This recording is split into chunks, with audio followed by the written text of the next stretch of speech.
How are you guys doing today? At Pizza Studio in Lehigh, What would you like today? news of loosening restrictions Any veggies here for you, sir? is welcome. That is amazing, honestly.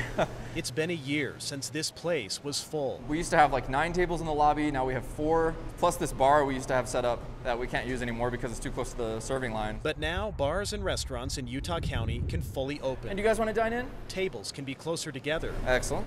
although you still have to wear masks and distance Your masterpiece, sir. while waiting. It's a really big deal for Utah County to now be moving into moderate. But Governor Spencer Cox says be careful. It does not mean that the pandemic is over. It means that disease is not spreading as much as it was before. Under the moderate guidelines, other businesses like theaters can also accommodate more people and even sell concessions. All right. And meats on yours, sir? It's a long time coming, and at this pizzeria, expect to see more tables any day. I want to see this place packed. It used to be packed every single day, and it's a ghost town, as you can tell.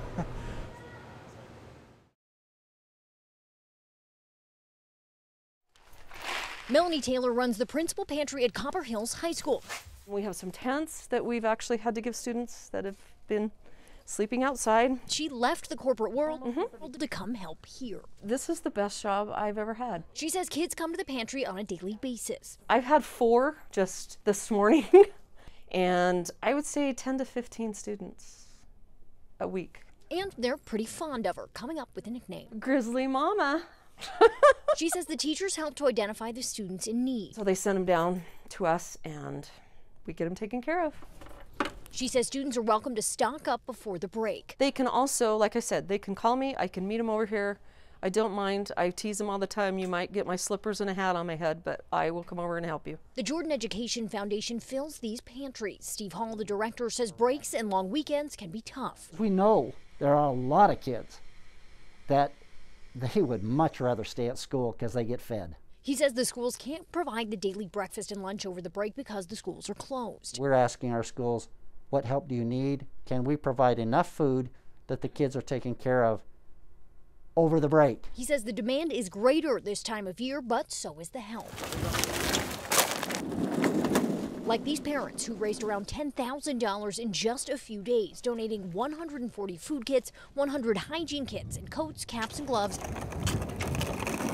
to kids in the Jordan district. Who doesn't love SpaghettiOs? For Taylor, it won't stop when the holidays do. Making sure everyone's happy and fed and clothed and coated and, you know, gloves. I'll start getting choked up here, so. That's just part of being Mama Grizzly. I love it. It's the best, and I'll take it. I love my little cubs. The game of softball is helping people stay sober. You're good, that's dropping. And have fun in recovery. If you don't enjoy your recovery, people aren't going to do it. Come on, do what you do. Richard is the president of Utah's Clean and Sober Softball Association. He's been playing sober softball since it started here back in the 80s and 90s. It's been immeasurable. It's been a gift. In this league, there are 40 teams and 4 divisions. There are also leagues in places like Utah County and St. George to help others in recovery have a fresh start. Not a girl, that's down. Being associated with people that are like-minded or the same issue breaks down a lot of barriers. I love it. I absolutely love it. Kalen Olson started playing after treatment 2.5 years ago. He now helps coach the Lighthouse recovery team. Step up a little bit in front of the box because those balls are coming in really low. The connection he has found with this community has been a big part of his sobriety. Get to know people that have been like doing the recovery and sober thing a lot longer than I have, and to kind of show me the ropes. People like Lisa, who has been playing on this team for about 9 years.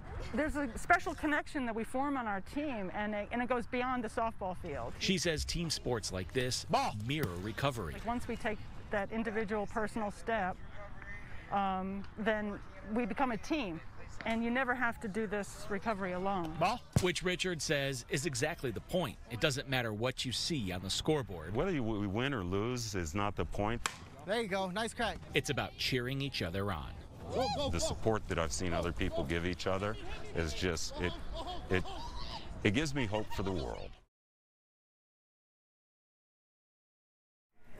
How's it going, guys? Bernice Ragosa loves her job of 8 years at Anna's. Alrighty, guys. Thank you. Of course, enjoy. But because of COVID's impact on business, she's doing it less often. Yeah. For Bernice, $600 served fresh by the feds. $600 that helps me with maybe 2 bills, if that. Is appetizing, but not filling. Better than nothing. It is better than nothing, But it's that's not right.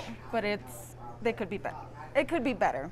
Income has shrunk a bit, but we've stayed within our means. Diner Mike Smith says he could use but doesn't really need stimulus money. I think seeing maybe, even like $2,000 per month or even more could be, I think, a good thing for some people. But Bernice says, hold that order. You got it. A $2,000 menu item now could lead to a big bill later. So you think you're going to pay for it later? I feel like we are. Yeah. Nothing is free in this world.